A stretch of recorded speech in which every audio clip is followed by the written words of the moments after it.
Hey welcome back. I am Pradeep Maurya, psychologist and researcher. आज हम बात करेंगे स्कूल ऑफ साइकोलॉजी के थर्ड स्कूल व्यवहारवाद यानी बिहेवियरिज्म के बारे में। इस संप्रदाय या स्कूल की स्थापना स्ट्रक्चरलिज्म व फंक्शनलिज्म के विरोध में जे.बी. वाटसन द्वारा सन 1913 में जॉन हॉपकिंस यूनिवर्सिटी में हुआ। व्यवहारवाद का औपचारिक आरंभ जे.बी. वाटसन ने सन 1913 में साइकोलॉजिकल रिव्यू में एक विशेष title psychology as the behavioristics view 8 के तहत पब्लिश किया गया था, जिसमें एक लोक घोषणा मैनिफेस्टा किया गया कि मनोविज्ञान प्राकृतिक विज्ञान की शुद्ध वस्तुनिष्ठ एवं प्रयोगात्मक शाखा है। इसका सैद्धांतिक उद्देश्य व्यवहार का अनुमान लगाना तथा उसका नियंत्रण करना है। इस प्रकार मनोविज्ञान चेतना का विज्ञान न होकर व्यवहार का विज्ञान है। JB. Watson John Hopkins university के एचओडी थे। उन्होंने 1908 से लेकर 1920 तक लगातार अपना योगदान साइकोलॉजी में दिया। उनके इस पीरियड टाइम को यानी कि सन 1908 से 1920 को प्रोडक्टिव पीरियड भी बोला जाता है। सन 1915 में जे.बी. वाटसन APA यानी अमेरिकन साइकोलॉजिकल एसोसिएशन के डायरेक्टर हुए। जे.बी. वाटसन ने व्यवहारवाद के माध्यम से मनोविज्ञान में क्रांतिकारी विचार रखे। जे.बी. वाटसन का मत था कि मनोविज्ञान की सब्जेक्ट मैटर चेतन या अनुभूति नहीं हो सकता है। इस तरह के व्यवहार का ऑब्जर्वेशन नहीं किया जा सकता है। उन्होंने बतलाया कि मनोविज्ञान व्यवहार का विज्ञान है, यानी psychology is the science of behaviour. व्यवहार का ऑब्जर्वेशन भी किया जा सकता है तथा मापा भी जा सकता है, यानी इसका ऑब्जर्वेशन भी किया जा सकता है और इसका मेजर भी किया जा सकता है। उन्होंने व्यवहार के स्टडी मेथड के रूप में ऑब्जर्वेशन एंड कंडीशनिंग को महत्वपूर्ण बतलाया है। जे.बी. वाटसन के लिए मनोविज्ञान प्राकृतिक विज्ञान की एक ब्रांच है जो ह्यूमन बिहेवियर का स्टडी करता है। अगर सिंपल लैंग्वेज में बात करें तो यशोवार सिस्टम ऑफ बिहेवियरिज्म है। मेथड ऑफ साइकोलॉजी की बात करें तो जे.बी. वाटसन ने बताया कि मनोविज्ञान व्यवहार का ऑब्जेक्टिव साइंस है, अतः इसकी विधियां मेथड्स निश्चित रूप से अनुभविक या एम्पिरिकल होगी। जे.बी. वाटसन द्वारा मनोविज्ञान की 4 मेथड को बतलाया गया है। First, experiment and observation. Second, conditioning and reflex technique. Third, testing method. Fourth, method of verbal report. JB. Watson ने हमेशा ऑब्जेक्टिव डेटा पर बल दिए हैं।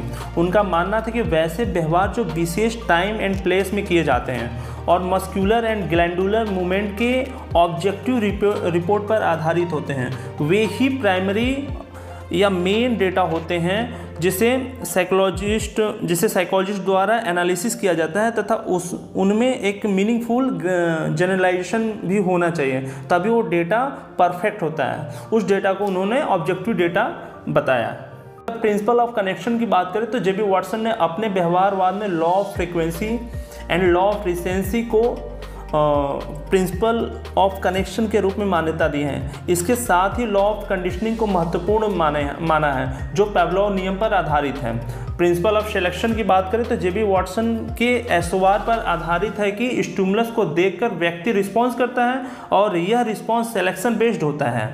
मतलब कि कुछ स्टिमुलस के प्रति व्यक्ति रिस्पॉन्स करता है, कुछ के प्रति नहीं करता है। अब कुछ के प्रति तुरंत करता है, कुछ के प्रति बाद में रिस्पॉन्स करता है। यह सिलेक्शन टेक्निक व्यक्ति के जन्मजात व अर्जित स्टिमुलस रिस्पॉन्स कनेक्शन पर बेस्ड होता है। अगर बात करें माइंड बॉडी प्रॉब्लम के बारे में तो जे.बी. वाटसन ने चेतन या मन को नकार दिया और बोले कि जो कुछ होता है सिर्फ इस बॉडी में होता है। बॉडी रिस्पॉन्स करता है तो सिर्फ मस्कुलर एंड ग्लैंडुलर मूवमेंट के कारण, और यही मूवमेंट हमारे व्यवहार को प्रेजेंट करता है। जे.बी. वाटसन ने ब्रेन को एक मिस्ट्री बॉक्स कहा है। जे.बी. वाटसन के इस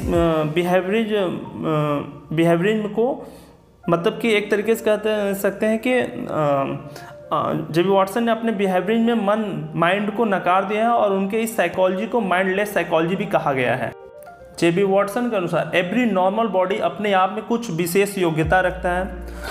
इन्वायरमेंट उन योग्यता को इस ढंग से बनाता या बिगाड़ता है कि बॉडी बड़ा होकर एक सज्जन व्यक्ति या दुर्जन व्यक्ति बन सकता है। जे.बी. वाटसन ने अपने बुक बिहेवियरिज्म में कहा है कि आप मुझे दर्जनों स्वस्थ बच्चे या हेल्दी बच्चे दीजिए, मैं उनमें से रैंडमली बिहेवियर से किसी एक को लेकर तथा उन्हें ट्रेनिंग दे करके किसी भी तरह के एक्सपर्ट बनाने की गारंटी लेता हूँ। मैं उनके पूर्वजों की प्रजाति, पेशा, क्षमता, प्रवृत्तियाँ, झुकाव व क्षमता के ख्याल किए बिना उसे एक डॉक्टर, लॉयर, कलाकार, व्यापारी और हाँ, एक चोर व भिखारी में से कुछ भी बना सकता हूँ। जेबी वॉटसन ने स्पष्ट किया कि एडल्ट पर्सनालिटी डिस्टर्बेंस का मूल कारण बाल्यावस्था की प्रशिक्षण ट्रेनिंग का गलत या दोषपूर्ण होना है। इसलिए अपने बच्चों को प्रॉपर और सही ट्रेनिंग देना चाहिए। किसी भी व्यक्ति के व्यवहार को उससे उत्तम वातावरण में रखकर उन्नत किया जा सकता है। इस आधार पर वे सामाजिक उन्नति के लिए एक प्रोग्राम तैयार किए जेबी वॉटसन ने, जिसे इन्वायरमेंटल एथिक्स कहा गया है, जो आज प्रेजेंट टाइम में री एडिक्शन एंड रिहैब सेंटर के रूप में बना है। जेबी वॉटसन ने लर्निंग, इमोशन एंड मेमोरी के एरिया में एक्सपेरिमेंटल स्टडी की है, जिनकी मान्यता आज भी व्यवहारवाद के पॉजिटिव एस्पेक्ट का एम्पिरिकल या मैथोडोलॉजिकल बिहेवियर कहा जाता है। साइकोलॉजी का यह स्कूल काफ़ी प्रबल रहा और अपनी इस प्रबलता के कारण ही इसे सेकेंड फोर्स इन साइकोलॉजी के रूप में जाना जाता है। एक बात और, यहाँ पे YouTube पर वीडियो तो देखते हैं पर सब्सक्राइब नहीं करते हैं। YouTube पर आपको वीडियो बिल्कुल फ्री में मिलते हैं और सब्सक्राइब करने का YouTube पैसा नहीं लेता है। तो मैं यह सोचता हूँ कि आप सब्सक्राइब क्यों नहीं करते हैं। दोस्तों, बहुत मेहनत लगती है वीडियो बनाने में। आपका एक सब्सक्राइब और एक कमेंट मुझे बहुत मोटिवेट करता है आने वाले टाइम में इससे भी अच्छे वीडियो बनाने के लिए। और भी साइकोलॉजी से रिलेटेड जानकारी चाहिए तो आप हमें कमेंट करें। And thanks.